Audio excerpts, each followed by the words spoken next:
Fala pessoal, como é que vocês estão aí? Tudo bem? Como é que estão de quarentena? Então, estamos aqui agora para a primeira aula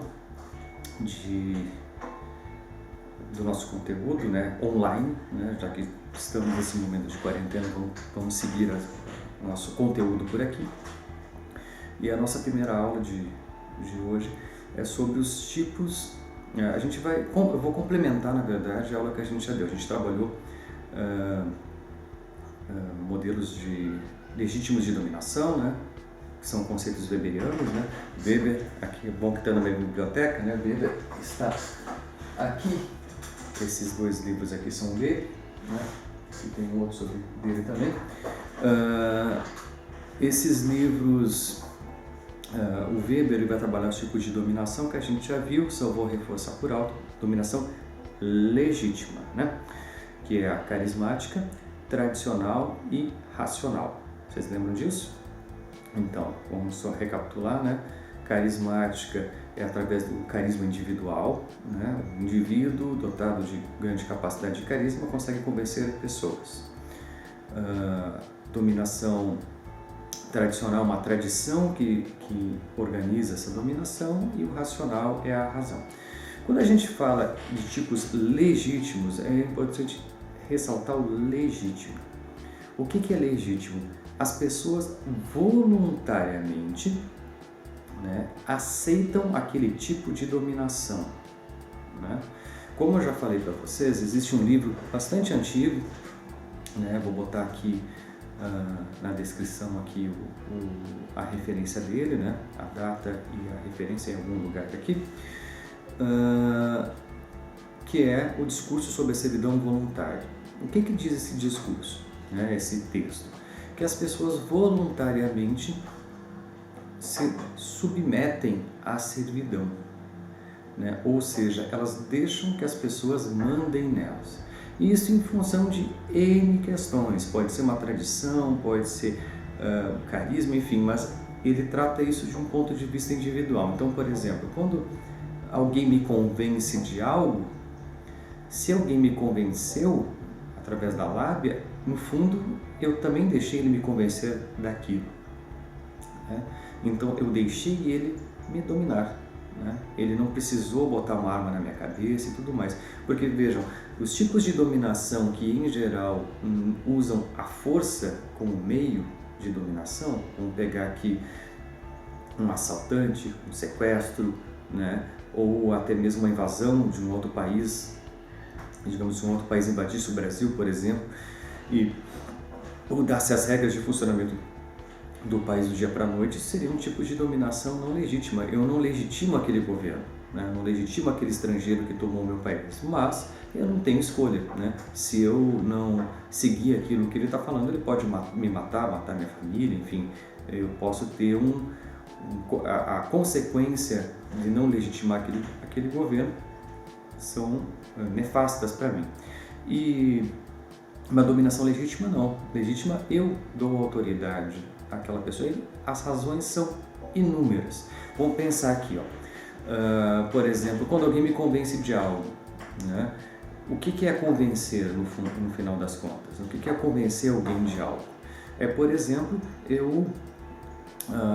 eu já tenho, de certa forma, um desejo dentro de mim. Então, por exemplo, se alguém quer me convencer a ir no shopping, digamos que não estivéssemos em quarentena, né? Muito importante, né? Digamos que alguém quisesse me convencer a ir no shopping comer um hambúrguer. Não precisa de muita coisa. Se a pessoa me conhece, ela sabe que eu adoro hambúrguer, né? Então, me convidar para ir no shopping comer hambúrguer não é uma coisa muito difícil, né? A pessoa com um mínimo de convencimento, com o mínimo de argumentos, ela consegue me fazer ir com muita facilidade, né? Porque é algo que eu gosto, né? Agora, se a pessoa quiser me convencer, por exemplo, a comer jiló, ela vai ter uma grande dificuldade, porque eu não gosto de jiló, né? Então, aí envolveria já uma persuasão maior e tudo mais, mas mesmo assim, né, isso envolve eu me deixar levar. Porque, por exemplo, se é uma pessoa que eu gosto muito, tem uma boa relação, uma pessoa que é muito amável comigo e tudo mais, que eu enfim, que eu tenho um relacionamento muito bom e ela tenta me convencer, não, come esse jiló, foi, sei lá, minha mãe que fez, eu vou comer, né? Por uma questão de respeito, de apreço àquela pessoa e tudo mais. Agora, se uma pessoa que é intragável para mim, né, que eu realmente não gosto de ficar próximo dela, e ela tentar me convencer a comer alguma coisa que eu não gosto, certamente eu não vou fazer. Porque aí o deixar-me levar não é possível. Porque, vejam, deixar-me dominar envolve várias dimensões, e uma delas é uma dimensão emocional, né? E essa dimensão emocional, a discussão da servidão voluntária, isso fica bem grande, são várias questões. Ele vai colocar lá como sendo a covardia, né? Eu tenho covardia, né? Ao invés de eu gerir a minha própria vida, né? Eu ser autônomo, eu ser altivo, né? Em relação à minha existência, né? Eu atribuo o controle da minha vida a outra pessoa. Então, por exemplo, é muito mais fácil para mim eu esperar que alguém venha e me salve do que eu agir pelas minhas próprias mãos para alcançar aquele objetivo que eu quero. No fundo, é uma lógica da pessoa esperar ela colocar a existência condicionada a um elemento externo à sua própria vida. Então, por exemplo, eu espero que minha vida melhore, só que para que minha vida melhore eu tenho que esperar que o governo faça algo ou que o Estado tome alguma iniciativa e melhore a minha condição de vida. Ele vai um pouco nesse sentido. Claro, eu estou fazendo um exemplo bem esdrúxulo aqui, porque é coisa muito mais complicada, né? Mas é um exemplo esdrúxulo, mas é um exemplo possível, né? Nesse momento, assim. E aí são essas questões. Agora, quando eu me coloco como um agente da minha existência e eu começo a gerenciar a minha vida a partir de mim, né? Essa servidão, ela se torna cada vez mais limitada. Vocês conseguem entender isso? Onde é que eu estou querendo chegar? Que a servidão, no fundo, a pessoa se colocar em posição servil, ela tem alguma relação com pulsões individuais, e essas pulsões são de diversas naturezas. Pode ser uma carência, por exemplo, né? Eu sou carente, quero ficar próximo de uma pessoa, eu faço tudo que ela manda, né? E para que ela fique perto de mim. Isso é a base de relacionamentos abusivos, por exemplo, né? Que a pessoa se submete a outra pessoa de forma irrestrita, né? E a outra pessoa acaba cometendo abusos contínuos em relação àquela pessoa. Isso acontece, né? E isso é uma servidão, né? Quantas, no caso, no contexto brasileiro, né? Quantas mulheres, né, sofrem de violência doméstica e coisas do gênero e claro, tem várias, né? A gente tem que fazer um parênteses, várias não buscam, quer dizer, tentam buscar auxílio, mas não conseguem por N razões, né? Tudo bem, existe isso, mas também existe um grupo de mulheres que criam uma dependência emocional daquela pessoa a qual estão convivendo e deixam de denunciar por causa disso, elas se submetem àquela pessoa. Elas tiveram, muitas vezes, claro, sofreram abuso quando era criança e tudo mais, ou seja, elas tiveram uma vida inteira de abusos, né?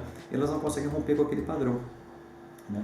E por não conseguir, elas se submetem a pessoas violentas, né? Então ela arruma um marido, né? Digamos que tinha um pai muito violento, arruma um marido muito violento.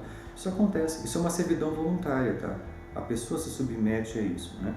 E romper com esse ciclo envolve não só, sei lá, parentes, amigos denunciarem os abusos e tudo mais, envolve também a pessoa romper com esse ciclo, né? Ela ter essa dimensão. Então vejam, a servidão, né? Essa ideia de tipos legítimos de dominação é uma coisa muito complexa, porque ela vai desde uma ordem, e ela mistura muitas coisas, porque eu estou falando aqui de uma ordem individual, né? Do carisma, né? Capacidades afetivas e tudo mais, mas quando a gente sai disso e vai, por exemplo, uma dominação tradicional, legítima tradicional, o legítimo tradicional, primeiro a sociedade tem que legitimar aquela tradição, né? Seja ela qual for. Que nem eu já comentei em aula, a tradição, por exemplo, da Idade Média, ela organizava a sociedade em diferentes grupos humanos, né? Existia a nobreza, existiam os plebeus, existiam existiam os burgueses, né, os comerciantes, e essas pessoas elas pertenciam às suas classes, né? Era muito estabelecido e essa forma de organização social ela só existia porque existia uma tradição que dizia que as coisas eram assim. Então a pessoa que era camponesa morria camponesa, a pessoa que era nobre morria nobre, a pessoa que era comerciante morria comerciante. E era assim as coisas, era uma tradição que dizia como as coisas funcionavam e as pessoas se submetiam. Como elas nasciam dentro daquela tradição e elas não conheciam outra coisa, né? Elas não conheciam outra forma de organização social, aquela tradição era legitimada naturalmente. As pessoas não questionavam isso, né? Tem que lembrar também que, por exemplo, quando a gente fala de Idade Média, várias coisas a gente esquece, né? Mas a mobilidade humana era muito difícil, né? Fora alguns grupos de artesãos e tudo mais, construtores que tinham algum fluxo dentro da Europa, né? A maioria das pessoas, elas nasciam e morriam no mesmo local, né? Elas nasciam no campo e morriam ali.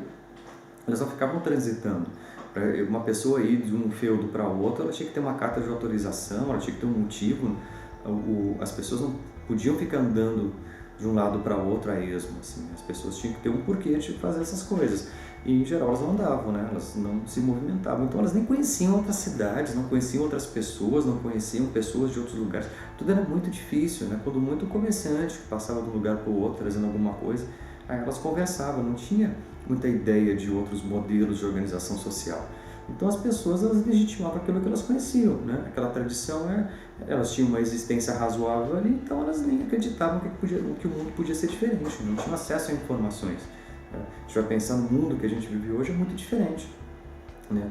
Hoje a gente tem acesso a informações, a vários modelos de organização, a gente questiona, não sei onde é melhor que aqui, porque lá funciona de tal jeito, lá as pessoas se portam dessa forma ou daquela. Hoje a gente tem informações, né? E a gente pode ter comparações a partir disso. Naquela época não existia. Então, a dominação tradicional também, ela tem a ver com o acesso à informação em certo sentido, também, né? Porque as sociedades que têm acesso à informação de forma irrestrita, elas tendem a não seguir exatamente uma tradição. Né? Em alguns contextos sociais hoje, né, a gente vai pegar em que se instituiu uma tradição de dominação, né? Vamos pegar, por exemplo, um modelo chinês, né, que tem um partido único, né, tem uma tradição muito específica. Lá existe censura para se manter aquela tradição política. Por quê? Porque se as pessoas começarem a comparar com outros lugares, começarem a ter ideias de votar multipartido e tudo mais, aquele sistema se esfacela. Então eles restringem acesso à informação. Isso é notório, né? Não é sabido, né, que eles fazem isso. Então várias informações sobre outros locais ou sobre o governo são vetadas, né? Na internet, pelo Google e tudo mais. Existe uma censura à informação naqueles países porque a manutenção de uma tradição de forma ampla dentro de um país grande que nem a China é muito difícil. Então, se as pessoas começarem a questionar o regime se esfacela. Então, para não questionar, se limita a informação. Então, por exemplo, uma dominação tradicional acaba tendo essa característica também, né? A tradição ela tem um limite à informação, uma espécie de convencimento de que aquela tradição ela é melhor. As justificativas são inúmeras, né? Algumas são de cunho religioso, né? A gente tem o exemplo do Irã hoje, que é uma teocracia, né? E a justificativa para o modelo ser daquele jeito tem a ver com a religião, né? O tipo de islamismo que se instaurou dentro do Irã. Então, lá se constituiu uma forma de organização política muito específica em função disso, com uma tradição política específica, né? Uma série de peculiaridades, e aí existem essas possibilidades, né? E a racional legal, ela é legítima porque as pessoas começam, né, a ideia, pelo menos do Weber, né, que as pessoas começam a deslegitimar essas coisas subjetivas, né, como o carisma e como a tradição, e começam a se apegar à ordem racional, né, à burocracia, às vantagens da burocracia, digamos assim. Então a gente tem uma série de vantagens quando a gente pensa do ponto de vista da organização do Estado moderno. Sobretudo a gente vai pensar na forma com que ele se constitui, no sentido mais amplo, os efeitos dele na vida das pessoas, né? A gente tem um Estado burocratizado, com relações impessoais, né?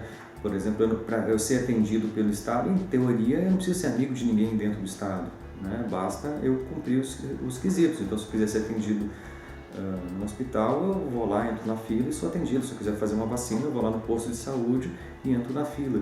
Eu não preciso ser amigo de alguém lá dentro para me atenderem, né? Então, essas relações impessoais, né, de organização do Estado, que estabelece alguns critérios de organização, mas esses critérios, em tese, são impessoais, eles não favorecem pessoas, né, em detrimento de outras, eles possibilitam uma forma de gestão mais racionalizada. E aí essa gestão mais racionalizada envolveria também acréscimos de eficiência. No momento que a gente pensa na sociedade, né, em cidadãos como sendo todos que pertencem à sociedade, que isso não é tão novo, né? A gente já viu um pouquinho, mas vocês sabem que ainda no século XX, né, até década de 60, 70, vários grupos humanos não tinham direitos dentro da sociedade, né? Negros não tinham, mulheres, enfim, depende do país e do contexto social, mas os direitos, ser considerado cidadão não era para todos, né? Hoje é disseminado, mas quanto maior o número de pessoas incluídas como cidadãos e incluídas dentro da dinâmica de funcionamento do Estado, mais mecanismos o Estado tem que criar, porque é muita gente para gerenciar, e para isso ele se racionaliza, né? E essa crença de que o Estado racional ele é melhor do que dimensões subjetivas, como uma tradição, de que com um carisma, ele faz com que a sociedade avance. Essa é uma tese weberiana, né? E a gente acreditar valor à racionalidade, acreditar valor à forma de organização do Estado como sendo superior, como sendo mais lógica, faz mais sentido para o mundo que a gente vive, é um tipo de dominação. A gente está se deixando dominar pela razão, né? Que é uma tese, aí voltamos, né? Uma tese estritamente iluminista, né? Deixar-nos dominar pela razão, né? Que se a gente tem que ser dominado por algo humano, que seja a razão, não seja as emoções, né? Não seja a subjetividade. Que a gente construa elementos de racionalidade cada vez maiores. Isso é uma tese iluminista, né, que acaba sendo perpassada pela sociedade e acaba legitimando essa forma de organização que a gente vive. Então vejam, os tipos legítimos de dominação são tipos de legitimidade diversas, plurais e extremamente complexas. Porque a gente vai pensar em cultura, em subjetividade individual e em racionalidade do Estado, como vocês estão vendo há pouco das referências. A gente estuda desde psicologia, a teoria cultural, teorias culturais, né, até os efeitos do iluminismo na constituição do imaginário social. Então a gente tem um pano para manga aí gigantesco de estudo, tá? Por hoje é isso, ficamos por aqui e na próxima aula a gente segue esses assuntos políticos aí no sentido bom, né? No sentido de entender o que é política, como a política funciona, enfim, como é que as coisas funcionam, não só para estar, como eu sempre digo, né? A política permeia todas as relações sociais. Política não é um elemento constitutivo do Estado, né? Não é monopólio do Estado a política. Existe política de Estado, por óbvio, né? O que faz no Brasil é política de Estado, mas política é tudo, né? Quando a gente está entrando em negociação com outra pessoa, a gente está exercendo a política. Quando a gente está dentro de um trabalho querendo qualquer coisa, ou fazer qualquer demanda no trabalho, a gente está fazendo política. E quando a gente está dentro da escola, querendo qualquer demanda, a gente está fazendo política também. Então, política a gente faz o tempo inteiro, ela faz parte das relações sociais. Então, estudar política é estudar a vida humana, né? Então, vamos tirar esse conceito limitado de política e vamos ver política tal qual ela é, uma coisa ampla, né? E a gente está vendo um pouco de política, mas que passa da dimensão individual, mas vai para o Estado também, né? Vamos tentar dar conta disso ao longo das próximas aulas, tá? Um forte abraço, lavem as mãos, que é importante, né? E fiquem em casa e se cuidem, né?